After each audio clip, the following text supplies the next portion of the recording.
어, 그대들은 어떻게 살 것인가라고 하는 물음은 종종 이 사람들을 또 듣는 사람들로 하여금 또 난처하게 하는 또 질문이기도 합니다. 언젠가 제가 한 친구에게 이런 질문을 똑같이 한 적이 있어요. 저는 그 친구를 너무 알고 싶었고 또 그 친구가 더욱더 가까워지고 싶어서 너무나 이 너무 기쁜 마음으로 던진 질문이었어요. 친구야, 너는 꿈이 뭐니? 그리고 너는 어떤 미래를 꿈꾸고 있니? 그런데 돌아오는 반응이 좀 제가 느끼기에는 좀 당황스럽습니다. 그리고 의아합니다. 왜냐하면 이 제 말투가 문제였는지 이 질문에 그 친구가 어떻게 반응했냐면 굉장히 불쾌해하고 굉장히 불편해하더라고요. 제가 여러분들에게 개인적으로 찾아가서 누구야? 너 꿈이 뭐야? 라고 물어보면 여러분 혹시 불쾌해하십니까? 아니면 기쁜 마음으로 여러분의 꿈을 대답하실 수 있으십니까? 어떤 미래를 꿈꾸냐? 야가 문제였나? 그랬구나. 오케이. 자, 왜 뭐가 문제인지 알겠어요. 그렇지만 설교니까. 자, 넌 어떤 미래를 꿈꾸니?라고 얘기하면 왜 어쨌든 그런 상황들 겪고 나서 이제 집에 돌아와서 이제 생각을 해봤습니다. 해보는데 이런 생각이 들더라고요. 아니 안 그래도 막막한데, 혹은 안 그래도 불안한데, 안 그래도 갈 바를 알지 못하고 있고 헤매이는데 내가 그 조급한 마음에 내가 조금 더 채근하고 있었던 건 아니었는가 하는 질문이 생각이 들었다는 것이죠. 특별히 이 그대들은 어떻게 살 것인가라는 물음은요, 이 청년의 시절을 보내고 있는 우리를요 더욱더 막막하고 답답하고 힘겹게 하는 무거운 질문이 될 때가 덜어 있더라니까요. 그렇다면 우리 그래도 크리스천이잖아요. 신앙생활 오래 하지 않으셨습니까?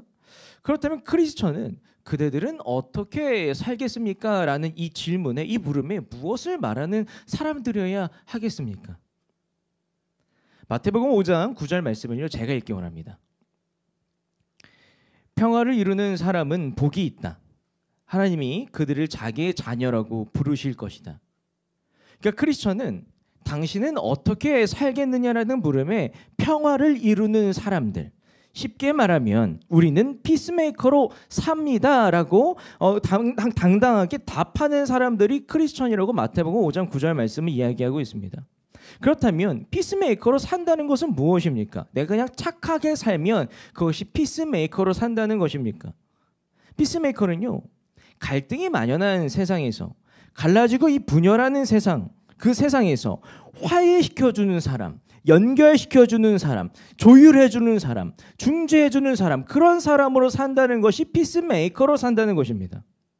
멋지고 훌륭한 중재자와 조율자로 살아간다는 것이 나는 피스메이커로 산다는 것입니다. 이것이 세상에서 크리스천들의 역할이고 그대들은 어떻게 살 것인가라는 걸 물으면 저는 피스메이커로 살래요. 조율자로 살래요. 라는 마땅한 응답이라는 것이죠.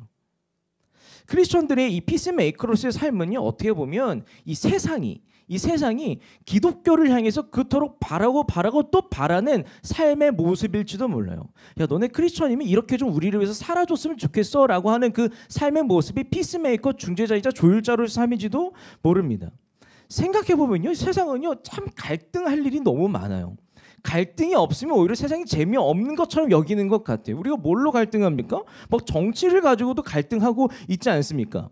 혹은 우리가 진짜 갈등할 영역도 많아요. 뭐 이를테면 뭘로 갈등하더라? 뭐 그래. 막 세대별로 갈등해요. 뭐 이게 뭐 계급으로도 갈등해요. 경제적 수익으로도 갈등해요. 그리고 요즘 뭘로 갈등하세요, 여러분? 갈등하는 게 있지 않습니까? 진짜 별의 것을 가지고 갈등하며 살아가는 것이 정말 오늘날 우리가 살아가는 이 세상이라는 것이죠. 세상은요, 크리스천들에게 갈등을 중재하고 조율하는 역할을 기대하고 있어요. 세상은 말합니다. 크리스천 그대들이여 갈등을 중재하고 조율하여서 끝끝내 우리에게 평화와 평안을 선물해 주십시오. 이것이 세상 속을 살아가는 크리스천들의 모습이고 세상이 우리가 바라는 모습이라는 거예요. 정말 이렇게만 산다면 진짜 멋진 삶 아니겠어요? 가슴 뛰는 삶 아니겠습니까? 그렇다면 여러분들이 여러분들의 삶의 자리에서 이 세상에 그토록 바라고 있는 피스메이커로서의 삶을 잘 살고 계십니까? 여러분의 직장에서, 여러분의 가정에서, 여러분의 관계 이것저것에서 평화를 이루면서 살아가고 계십니까? 이 지점에서요, 우리는 현타가 와요. 속이 쓰려요.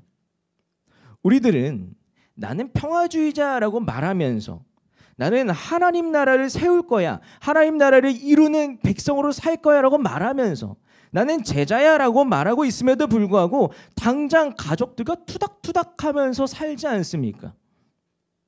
우리는요, 어쩌면 어머니와 아버지께 너무나 쉽게 짜증을 낼 수 있는 사람들이에요. 가까웠던 친구들과도요, 너무나 쉽게 멀어질 수 있는 사람들이에요.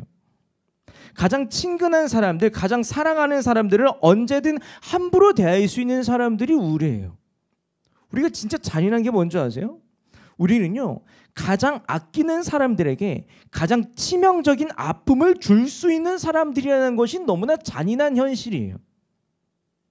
당장 여러분, 오늘 하루, 오늘 아침 여러분 짜증 내셨어요? 혹은 누군가에게 분을 품지는 않으셨습니까? 혹은 누군가의 속으로 험담하지는 않으셨습니까? 혹은 누군가에게 예민하게 대하지는 않으셨습니까? 우리는요, 세상을 평화롭게 만들어 가기에는요, 너무나 짜증이 많은 피스메이커예요. 너무나 화가 많은 피스메이커예요. 우리는 세상의 평화를 이루기에는 너무나 이 진짜 감정이 복잡하다는 피스메이커예요. 우리는 진짜로 가시돋아 있는 피스메이커예요. 오늘 나눌 본문은요, 예수님께서 이 제자들을 세상으로 파송하시는 이야기입니다. 예수님께서 제자들에게 주시는 마지막 명령에 대한 이야기입니다.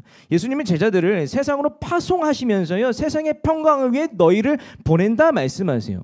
제자들은 이제 본격적으로 예수님 없이 피스메이커로서의 삶을, 참으로 제자다운 삶을 살아내기 시작해야 합니다. 사랑하는 새청 여러분, 오늘 본문을 나누는 가운데 세상의 평화를 이루는 삶, 살아낼 준비를 합시다. 채비를 합시다. 단단히 준비합시다. 당장 내일 마주할 현실 속에서 어떻게 살지 그냥 계속 고민하는 것이 아니라 모두의 평안과 모두의 평화를 이루기 위해서 담대히 고군분투하는 여러분 멋진 제자들로 살아가시길 간절히 소원합니다. 이것을 위해서 여러분들과 세 가지를 나누기 원해요. 피스메이커로서 삶을 살려면요, 여러분 세 가지를 점검하셔야 돼요. 첫 번째, 피스메이커는요, 복음에 반응하는 사람들이에요. 여러분들이 복음에 반응하는지를 점검하십시오. 두 번째, 피스메이커는요, 평강을 잃지 않는 사람들이에요. 여러분 지금 마음 안에 평강이 있는지 없는지를 점검하세요. 세 번째, 피스메이커는 용서를 선포하는 사람이세요. 여러분, 하나님께 용서받은 자라는 자각이 있으십니까? 이것들을 점검하실 필요가 있다는 것이죠. 하나하나 나누기 원합니다. 요한복음 20장 19절 말씀을요, 조금 더 쉬운 세번역 번역본으로 함께 읽겠습니다. 시작. 그날 곧 주간의 첫날 저녁에 제자들은 유대 사람들이 무서워서 문을 모두 닫아 걸고 있었다. 그때 예수께서 와서 그들 가운데서 들어서서 너희에게 평화가 있기를 하고 인사말을 하셨다. 아멘. 그 예수님께서 어떤 죄로 십자가에 달리셨다고 그랬죠? 반역죄요. 그러니까 이 반역죄로 십자가 위에서 처형당하신 예수 그리스도를 본 제자들은요, 졸지에 반역의 잔당들이 됩니다. 제자들은요, 공포와 두려움에 떨고 있는 거예요. 공포와 두려움에 휩싸여 있는 거예요. 반역죄로 처형당하시는 예수님을 바라보던 베드로의 반응이 두려워 떨고 패닉 상태에 빠져버린 그 당시 제자들의 모습을 너무나 잘 담아내고 있는데, 베드로가 어떤 모습을 보이는지 한번 제가 읽기 원합니다. 마태복음 26장 73절 75절 말씀이요. 이 베드로의 모습이 그 당시 제자들의 감정입니다. 제가 읽겠습니다. 조금 뒤에 거기에 서 있는 사람들이 베드로에게 다가와서 베드로에게 말하였다. 당신은 틀림없이 그들과 한패요. 당신의 말씨를 보니 당신이 누군지 분명히 드러나오. 그때 베드로는 저주하며 맹세하여 말하였다. 나는 그 사람을 알지 못하오. 그러자 닭이 울었다. 베드로는 닭이 울기 전에 네가 나를 3번 부인할 것이다 하신 예수님의 말씀이 생각나서 바깥으로 나가서 몹시 울었다. 베드로는 얼마나 두려운지 무엇을 말합니까? 저주하며 맹세했다고 얘기하고 있어요. 이 말은 뭐냐면 이거예요. 나 진짜 예수라고 하는 사람 모르는데, 나 진짜 예수 정말 모르는데 만약에 이거 거짓말이면 하나님한테 죽어도 싸. 이것이 베드로가 그 당시 사람들에게 두려움에 떨면서 부인했던 내용이라는 거예요. 살기 위해 발버둥 쳤던 것이죠. 그러니까 예수를 거절하면 거절할수록 제자들은요, 더더욱 깊이 패배감과 좌절감에 빠져들었습니다. 패배 근성에 더더욱 사로잡혔습니다. 그런데 그런 제자들이 하나 둘씩 모이는 거예요. 하나 둘씩 모이고 나서 뭐 이제 나의 스승이었던 예수께서 반죽되고 돌아가셨는데 이제 뭐 먹고 살지? 어떻게 살지? 두려움에 떨면서 전전긍긍하고 있는 그 장면이 지금 이 장면이라는 거예요. 그 장면 중에 벌어지고 있는 것들이. 그런데 제자들에게요 이상한 소식이 하나 들려와요. 죽은 예수님이 다시 살아나셨다라는 소식이 들립니다. 이런 소식이 들리는 거예요. 심지어는요 이 막달라 마리아라고 하는 여인이 직접적으로 증언을 해요. 제자들이요 내가 예수께서 죽으신 예수가 다시 부활하신 내 눈앞에 있는 게 내가 똑똑히 봤습니다 라고 직접적인 증언까지 하고 있어요. 기쁜 소식이고 이 복된 소식인 복음을요 제자들에게 전달했다라는 거예요. 근데 중요한 건 이 막달라 마리아가 전했던 이 부활하신 예수님에 대한 소식을 제자들은 기뻐합니까? 아니요. 그 예수님을 만나러 문 밖으로 뛰쳐나갑니까? 아니요. 어떻게 반응합니까? 오히려 오늘 본문처럼 그 기쁜 소식을 듣고도 제자들은 유대 사람들이 무서워서 문을 모두 닫아 걸었습니다. 그러니까 복음에 대한 제자들의 반응은 무엇입니까? 거절이었어요. 거절이었어요. 문을 모두 닫아 걸었을 정도, 그냥 문만 딱 닫은 것이 아니라 모든 문을 닫아 걸었을 정도로 철저하고도 단호한 거절이었습니다. 그런데 예수님은 자신을 거절하고 있는 제자들의 이 걸어 닫은 문을 어떻게 하십니까? 걸어 닫은 문을 넘어서 선포하시는 거예요. 너희에게 평화가 있기를. 그제서야 제자들은 평안을 얻었습니다. 제자들을 보건대 복음, 곧 예수님에 대한 이야기가 우리의 삶에 어떤 영향력을 행사합니까? 복음을 단호하게 거절하면 평안을 얻을 수 없습니다. 반면에 복음을 진지하게 받아들이면 평안합니다. 복음을 진지하게 받아들이는 것부터 피스메이커로서 삶을 시작하는 것이라고 볼 수 있다는 것이죠. 여러분은요, 이 복음에 대해서 어떻게 반응하고 계십니까? 복음을 혹시 거절하고 계신 것이진 아니십니까? 여러분은 복음의 마음문을 여셨습니까? 아니면 제자들처럼 복음의 마음문을 그냥 굳게 철저하고 단호하게 걸어 잠그셨습니까? 그렇다면요, 우리 이제 복음에 대해서 좀 알 필요가 있어요. 이제 예전에 복음에 대해서 얘기했었는데, 그때도 살짝 딜을 했거든요. 복음에 대해서 너무나 설명을 잘하시는 분이 계시면 설교가 10분 줄어듭니다. 혹시 복음에 대해서 설명해 보실 분 계세요? 셀리더 빼고, 자 웰컴 리더 빼고. 자, 오늘 설교 좀 더 길게 할게요. 네, 좋아요. 아무도 없다라는 거예요. 작년에도 똑같이 얘기했어요. 복음이란 무엇입니까? 올해도 또 물어볼 거예요. 복음이란 무엇입니까? 근데 내년에도 물어볼 것 같아요. 복음이란 무엇입니까? 그만치 우리는요, 교묘하게 복음을 거절하고 있는지도 모른다라는 거예요. 계속해서 나누기 원해요. 그럼 우리가 믿고 반응에 대한 복음은 무엇입니까? 오늘 이후로요, 절대 잊지 마시기 바랍니다. 작년에 똑같이 얘기했어요. 절대 잊지 마시기 바랍니다. 복음은 뭐냐면 예수님의 삶 모든 것이에요. 예수님의 삶에 대한 모든 이야기들이 복음이에요. 근데 중요한 건 예수님의 삶에 대한 모든 이야기들을 한 문장으로 요약할 수가 있어요. 근데 이렇게 요약할 수 있습니다. 절대 잊지 마시고 꼭 기억하시기 바라요. 예수님의 사역을 통한 하나님 나라로의 초대와 예수님의 죽으심과 부활하심으로 말미암아 주어지는 하나님 나라에 대한 확증이 복음이에요. 이것이 예수님의 삶이에요. 다시 한번 말씀드릴게요. 복음이 무엇이냐면 예수님의 사역을 통한 하나님 나라로의 초대와 예수님의 죽으심과 부활하심으로 말미암아 우리에게 주어지는 하나님 나라에 대한 확신이 복음이라는 거예요. 제가 조금 더 풀어서 얘기해 볼게요. 예수님은요, 자신의 삶을 통해서 기적을 일으키시고 병고침을 하셨어요. 그 말씀을 가르치셨어요. 이거 왜 했을까요? 그냥 내가 이 정도의 사람이야, 나 하나님의 아들이라 자랑하려고 하신 겁니까? 아니요. 왜 하셨냐면 예수님의 기적과 회복과 말씀 가르침의 의미는 하나님 나라는 요런 곳이야 라고 알려주시게 하신 거예요. 그런 것들 하시면서 이런 의미를 우리에게 던지고 계십니다. 애들아, 하나님 나라가 곧 올 텐데 이토록 멋지고 아름다운 곳이야 라고 하는 초대장을 주시기 위해서 기적을 일으키시고 회복을 보여주시고 말씀을 가르치셨다는 거예요. 초대하신 겁니다. 근데 나아가 죽으시고 부활하심을 말미암아 하나님 나라 진짜야, 하나님 나라 가자라고 확증을 해주신 것이 죽으심과 부활하심의 사건의 의미라는 것이죠. 하나님 나라 복음을 들었던 이 제자들은요, 예수님의 부활 소식을 들었을 때 당연히 이런 반응을 보여야 됩니다. 어떤 반응이 진짜 제대로 된 반응입니까? 와, 하나님께서 말씀하셨던 이 복음이 진짜구나. 죽으시고 부활하신 놀라운 사건, 야, 죽음까지 이기실 정도의 예수님이 우리에게 말씀하신 그 하나님 나라라면 이거 진짜구나 라고 하는 것이 진짜 제대로 된 제자들의 반응이라는 것이죠. 문 밖으로 뛰쳐나가야 정상이라는 것이에요. 그런데 오늘 보면서 제자들은 어떻게 반응했다고요? 문을 닫아 걸었다고요. 거절했다니까요. 어쩌면 우리도요, 저는 나이가 34살이에요. 깜짝 놀랐어요.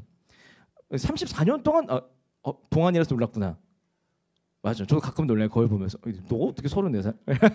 24살 같은데. 미안해, 24살. 죄송합니다. 자, 좋습니다. 말렸어. 그 표정이 내가 말렸어.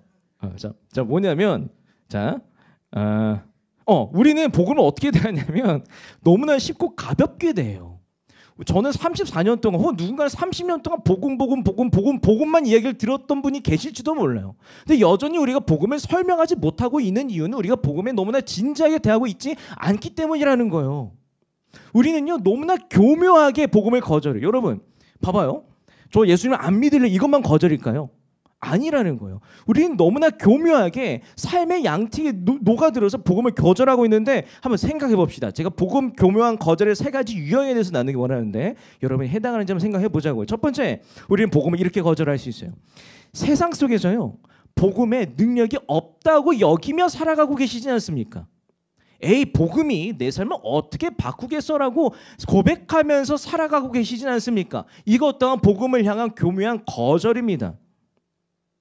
여러분들 가운데 예수님을 믿는 것이 내 삶에 어떤 영향도 끼칠 수 있을까라고 의심하고 살아가는 것, 믿지 못하는 것, 반신반의하면서 살아가는 분들 계실 수 있어요. 이거 복음에 대한 교묘한 거절입니다.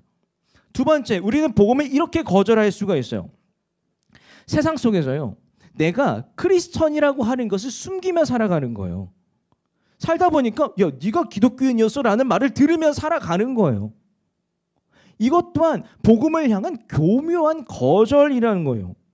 친구 따라 어쩌다 보니까, 가족 따라 어쩌다 보니까 교회에 나와서 봤어요. 교회에 나와 보니까 세상과 교회 사이의 괴리가 너무 커요. 세상 교회 사이의 괴리가 너무 클 때 우리가 너무나 쉽게 선택할 수 있는 방법이 세상 속에서 내가 크리스천이라고 하는 걸 숨기고 살아가는 것이라는 거예요. 이것도 복음을 향한 교묘한 거절이에요. 또 다른 거절 방법이 있습니다. 뭐냐면 세상 속에서요, 가십거리만 말하며 살아가는 사람들이에요. 이것도 우리가 복음을 거절하는 교묘한 방법입니다. 특별히 교회 안에서 혹은 셀 모임에서 만났는데, 친구들을 만났는데 하나님 이야기하는 것보다요, 스포츠 이야기, 저는 개인적으로 손흥민이 이번에 유로파 우승하길 바래요. 마지막 기회인 것 같아요. 우승할 수 있는 기회. 이거를 셀 모임 때 하는 거예요. 이것만 1시간. 혹은 이게 요즘 하여튼 이런 가십거리를 하나님 이야기보다 삶을 나누는 것보다 더 많이 하는 거, 이것도 복음에 대한 교묘한 거절이라고 말할 수 있습니다. 혹시 여러분들의 모습은 아니신가요? 전 너무나 속상한 마음을 갖죠. 우리는 복음과 복음의 능력을 의심하기엔 아까도 확증됐지만 우리는 복음을 여전히 모르고 있기 때문입니다. 복음을 설명할 수 없기 때문입니다. 색 중 한 가지의 모습을 보인다면 여러분들도 어쩌면 오늘 보면서 제자들의 모습과 굉장히 가까울 것입니다. 그러므로 새청 여러분, 피스메이커로 살아가시길 바라요. 그런데 그 전에 여러분들의 이 복음에 대한 반응을 점검하시기 바랍니다. 복음을 철저하고도 교묘하게 거절하고 계십니까? 혹은 복음을 진지하게 고려하고 계십니까? 여러분들의 복음을 듣고 진지하게 이 복음이 내 삶에 무슨 의미가 있지? 혹은 이 복음이 내 삶의 왜 복이지? 혹은 이 복음이 내 삶을 어떻게 바꾸어 줄 것이라고 약속하고 있지? 이런 것들을 고려할 때, 그리고 그 복음을 기뻐하면서 복음이 약속하는 바를 두고 소망을 품을 때 우리는 그제서야 피스메이커로서의 삶을 살아갈 수 있다는 것이죠. 멋지고 다채롭고 의미가 넘쳐나는 삶을 살아가게 될 것이라는 것이죠. 그러므로 스스로 점검하십시오. 나는 복음에 진지한가? 나는 복음에 무관심한가? 여러분들이 복음에 대한 합당한 반응을 보일 때 여러분 피스메이커로서의 삶을 시작할 수 있습니다. 계속해서 말씀을 나누기 원해요. 요한복음 20장 21절 말씀만 읽겠습니다. 시작. 다시 그들에게 말씀하셨다. 너희에게 평화가 있기를 빈다. 아버지께서 나를 보내신 것 같이 나도 너희를 보낸다. 아멘. 이제 예수님께서는요 본격적으로 제자들을 세상 속으로 이제 파송하십니다. 근데 예수님은 진짜 좀 사려 깊으시고 세심하시고 뭔가 좀 인격적이신 분이신 것 같아요. 너무나 인격적이세요. 예수님은 이 세상으로 막 나가야 하는 제자들에게 무엇을 말씀하십니까? 야, 너네 세상에서 요렇게 살아야 돼. 너 요거 해야 돼.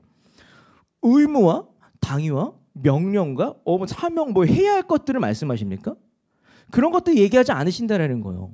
세상을 파송하실 때 먼저 뭘 말씀하셨냐면 예수님은 사명을 앞둔 제자들에게 사명보다 먼저 너에게 평화가 있기를 빈다 말씀하셨어요. 평안을 주셨다는 거예요.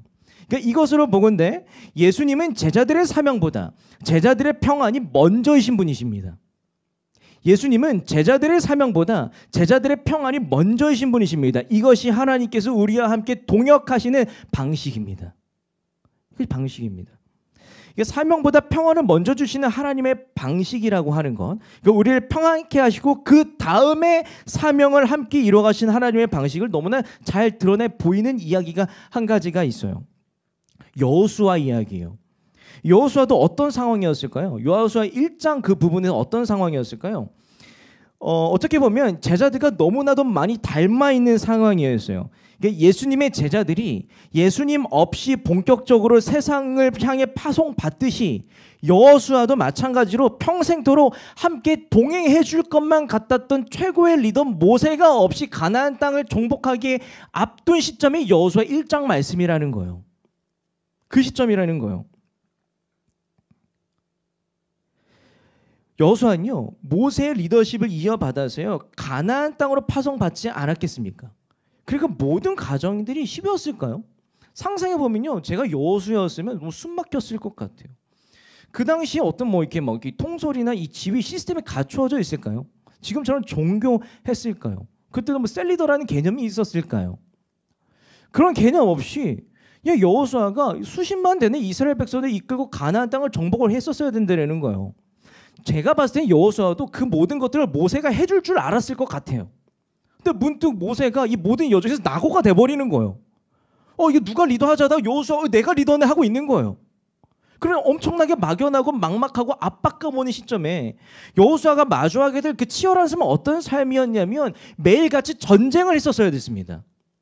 매일같이 이 백성들 수십만 명이나 되는 백성들의 이 불평불만을 들었어야 했을 것입니다. 평생토록 여호수아는요 모세와 이 비교를 받으면서 살아가야 했었을 것입니다. 그런 여호수아 이제 막 세상으로 나아가서 치열하고 정말 괴로운 삶을 살아갈 법한 그 여호수아에게요 하나님은 무엇을 말씀하십니까? 엄청나게 거대한 사명을 받은 살아가야 하는 그 여호수아에게 하나님은 무엇을 말씀하십니까? 진군전에 이렇게 얘기하고 계시는 거예요. 여호수아 1장 9절 말씀을 함께 읽겠습니다. 시작. 내가 너에게 굳세고 용감하라고 명하지 않았느냐? 너는 두려워하거나 낙담하지 말아라. 네가 어디로 가든지 너의 주 나 하나님이 함께 있겠다. 아멘. 이제 막 펼쳐질 이 거친 삶을 마주한 이 여호수아에게 무엇을 말씀하십니까? 사명이 아니라 평강이었습니다.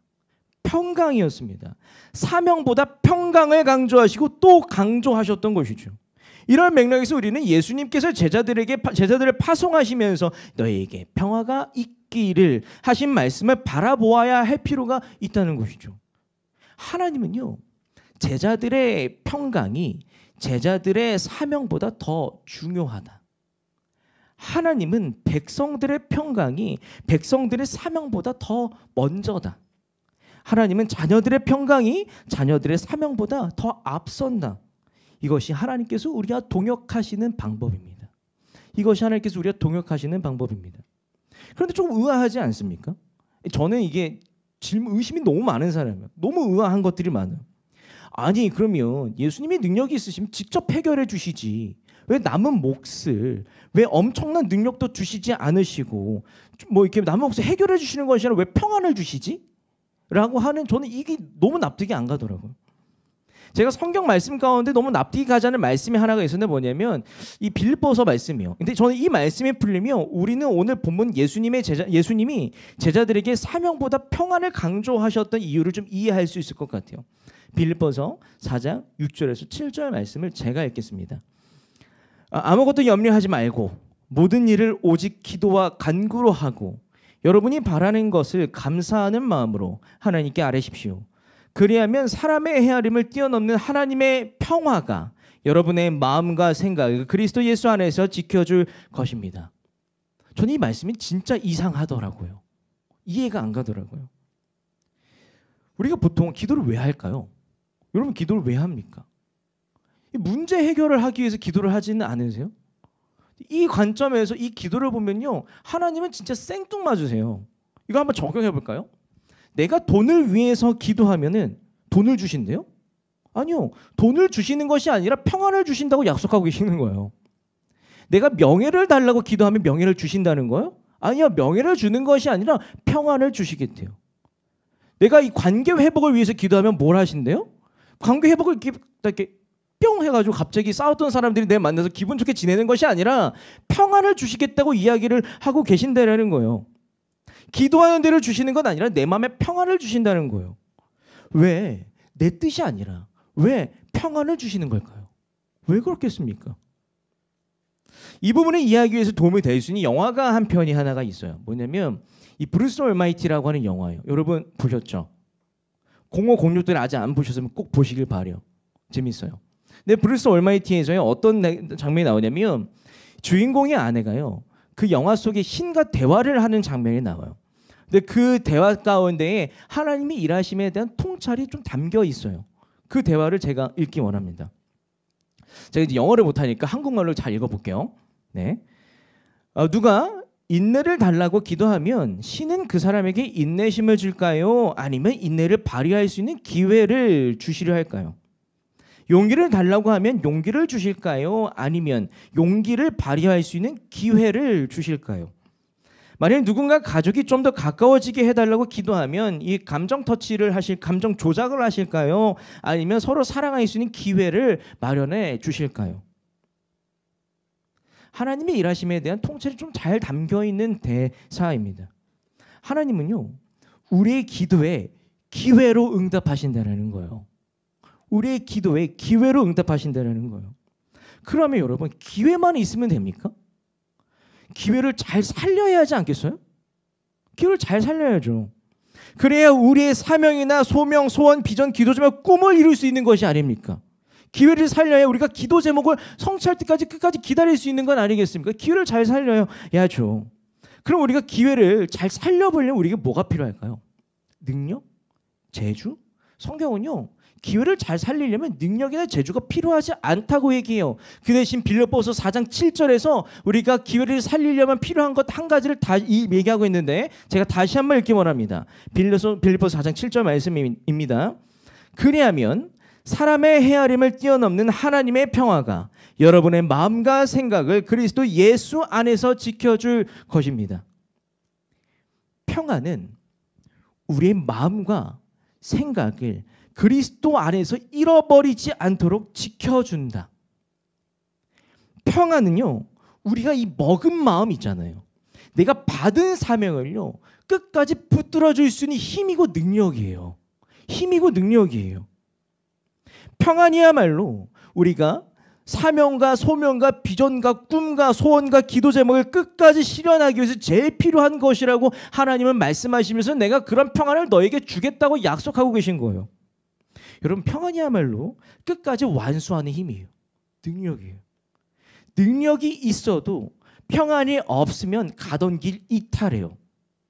그런데 능력이 없어도 평안이 있으면 어찌됐든 결국 끝까지 가요. 이것이 예수님께서 제자들에게 사명보다 평안을 강조하고 또 강조하신 이유예요. 강조하신 이유예요.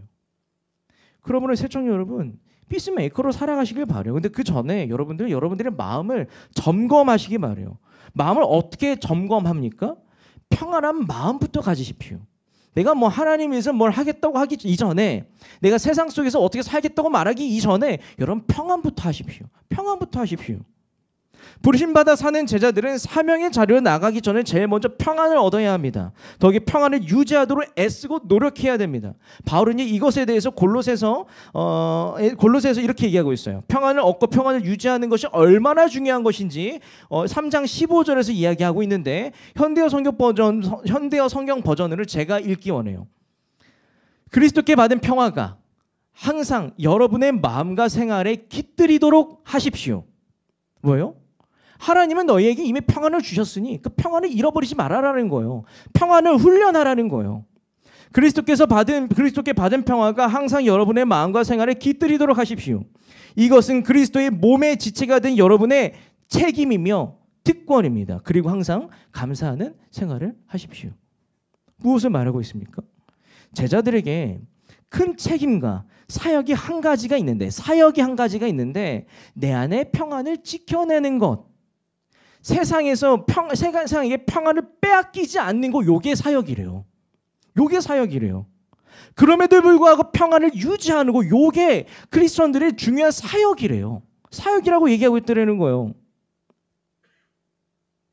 시청자 여러분, 참된 제자로만 멋진 사역하면서 멋진 크리스천으로 살아가고 싶은 마음 가득한 분들 여기 계신 줄 제가 믿습니다. 그렇게 알고 있습니다. 그런데 풍파를 맞을 때마다 제자들이 요동치면 누가 그 제자들을 보면서 이 피스메이커 예수 그리스도를 바라볼 수 있겠느냐니까요. 여러분, 하나님께서 주신 평안을요 지키는 것, 이것부터가 너무나 중요한 사역입니다. 사역이에요. 우리가 평안을 가지고 세상 풍파 오롯이 헤쳐나갈 때 우리의 주변은요 평화로워질 것입니다. 당연히 평안이루어질 것입니다. 그러므로 평안하시고 애써 평안하시고 그럼에도 불구하고 평안하십시오. 여러분이 계신 바로 그곳에 평화가 있을 것입니다. 분명히 있을 것입니다. 그래서 마지막 이야기를 좀 나누기 원해요. 요한복음 20장 22절에서 23절 말씀을 함께 읽겠습니다. 시작. 이렇게 말씀하신 다음에 그들에게 숨을 불어넣으시고 말씀하셨다. 성령을 받아라. 너희가 누구의 죄든지 용서해 주면 그 죄가 용서될 것이요 용서해 주지 않으면 그대로 남아 있을 것이다. 아멘. 예수님은 본격적으로 이 피스메이커로서 살아갈 이 파송받은 제자들에게 이 사명의 말씀을 말씀하기 시작하고 계세요. 이 얘기는요, 제자들이 이 주변에 이 평화를 이루며 살아가는 그 방법에 대해서 얘기하고 있어요. 방법에 대해서 이야기하고 있습니다. 근데 그 방법은 뭐라고요? 죄용서예요. 죄용서가 그 방법이라고 이야기하고 있습니다. 죄책감을 갖고 살아가는 사람들에게 내 죄가 용서되었다라고 이 진리를 선포하며 살아가는 것이 피스메이커로 살아가는 크리스천들의 그 평화를 이루는 방법이라고 이야기하고 있다는 거예요. 그런데 이런 생각이 들잖아요. 내가 뭐라고 누군가에게 네 죄가 용서가 되었다라고 말할 수 있을까요? 만약에 제가 신방 중에 막 이렇게 사람들이 있는데 누군가 저에게 찾아와서 막 자신의 죄를 다 고백해요. 그리고 막 이렇게 막 울면서 고백합니다. 근데 제가 그 친구를 보고 나서 내가 잘 들었다. 네 죄가 용서가 되었다 하면 좀 어떠세요? 어제 셀리더 모임 때는 희재가 저 신고한다 그랬거든요. 이상한 거 아니에요? 이러면서 이 정도로 우리는 내가 이 죄용서에 이 특권과 권세가 있다라는 것에 대해서 불편함을 가져요. 그래서 지금 어제 얘기 듣고 좀 움츠러져 기죽어 있는 상태로 누가 신고하는 거 아니야? 라고 얘가 이 성경에서 죄용서의 권세들이 여러분께 있대요. 제가 한 얘기가 아니에요. 근데 중요한 건 왜 우리가 이 불편감을 갖고 있느냐라는 거예요. 이완치 이제 제3을 말한다는 건 진짜 부담스러운 건데 이제 예수님 당시 한번 생각해 봅시다. 예수님 당시에요. 이 종교 지도자들이 예수님을 두고 제일 못마땅하게 여겼던 것이 하나 있어요. 그러니까 우리가 이제 공적으로는 반역죄로 처형을 당하셨잖아요. 근데 그 당시 유대 사람들에게 있어서요. 정말 얘 때문에 얘는 십자가 달아야겠다고 종교 지도자 마음 먹은 것이 하나가 있어요. 뭐냐면 이거요. 예수님께서 죄용서하는 사역을 하셨다라는 거가 종교 지도자들에게 제일 못마땅하고 그것 때문에 신성 모독이라고 고소를 당했다라는 거예요. 희재가 저를 고소하려고 했던 것처럼. 그랬다라는 거예요. 근데 그 정황과 그 상황들이 좀 잘 담겨 있습니다. 그 불편한 마음이 마태복음 9장 2절에서 3절 말씀에 담겨 있는데 이걸 다 함께 읽겠습니다. 시작. 사람들이 중풍병 환자 한 사람을 침상에 누인 채로 예수께로 날라왔다. 예수께서 그들의 믿음을 보시고 중풍병 환자에게 말씀하셨다. 기운을 내라 아이야, 네 죄가 용서받았다. 그런데 율법학자 몇이 이 사람이 하나님을 모독하는구나 하고 속으로 말하였다. 그러니까 이 죄용서가 신성 모독으로 고발할 근거예요. 근거. 종교 지도자들이. 근데 이토록 나는 이것만 봐도 우리는요 누군가에게 죄사함을 말할 자격이 없어 보입니다. 그런데 예수님께서는 피스메이커로 살기 위한 방법으로 죄사함을 말하라고 하고 있는 거예요. 죄사함을 말할 자격이 없는 제가 어떻게 너 이 죄 없대, 너 용서받았대라고 말할 수 있겠느냐는 거죠. 근데 예수님 진짜 디테일하게 말씀하시거든요. 꼼꼼히 봐야 돼요. 예수님은 이 죄용서를 말하면서 살라고 말씀하시기 이전에 진짜 중요한 말씀을 한 가지 하시는데 뭐냐면 성령을 받아라 그리고 숨을 후 부셨다라는 거예요. 네, 입냄새 안 나죠? 네, 성령을 받아라 하고 숨을 후 부셨다라는 거예요. 그러니까 예수님께서 하신 성령을 받으라는 말은 어떤 의미입니까?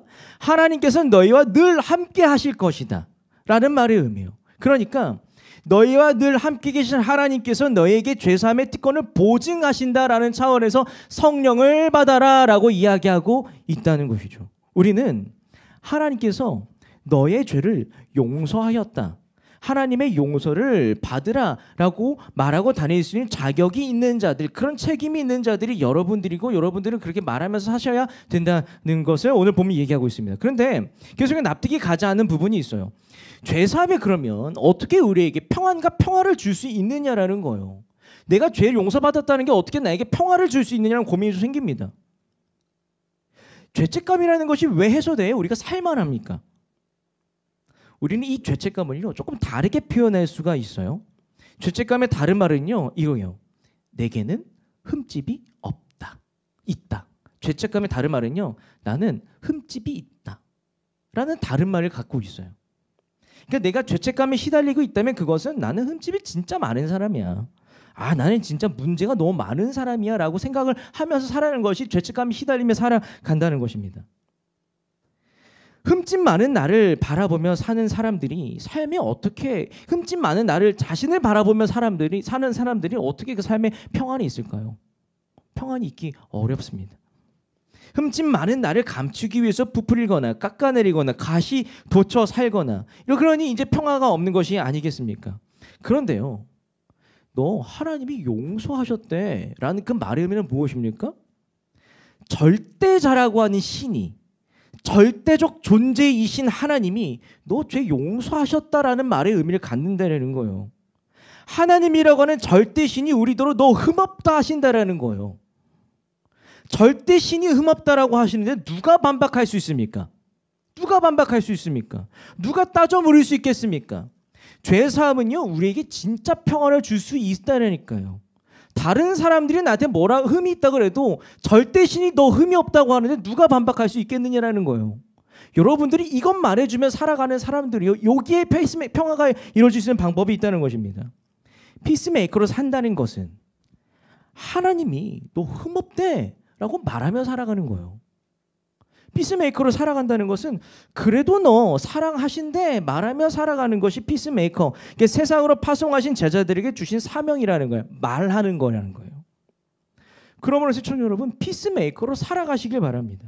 어떻게 피스메이커로 삽니까? 진짜 단순하고 명료합니다. 죄 용서를 선포하십시오.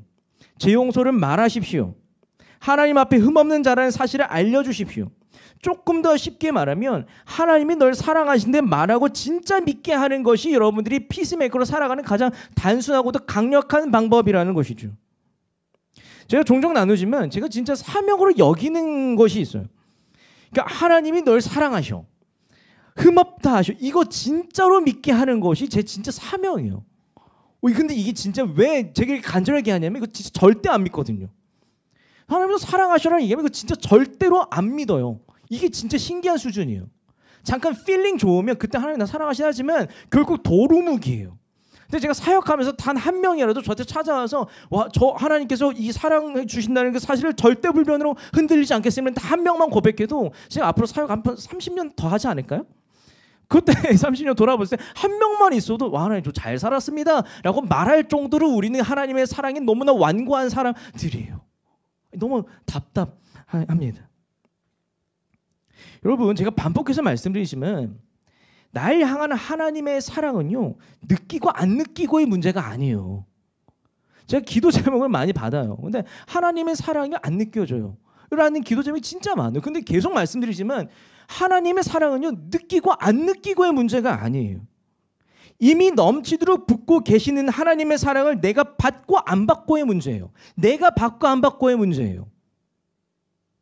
간단해요. 하나님의 사랑은 느낌의 문제가 아니라 하나님의 사랑을 받기로 결단하는 결단의 문제라는 것이죠. 느낌의 문제가 아닌 결단의 문제입니다. 하나님의 사랑은 느낌의 문제가 아닌 결단의 문제입니다. 이 정도로 제가 강조하고 얘기하고 있어요.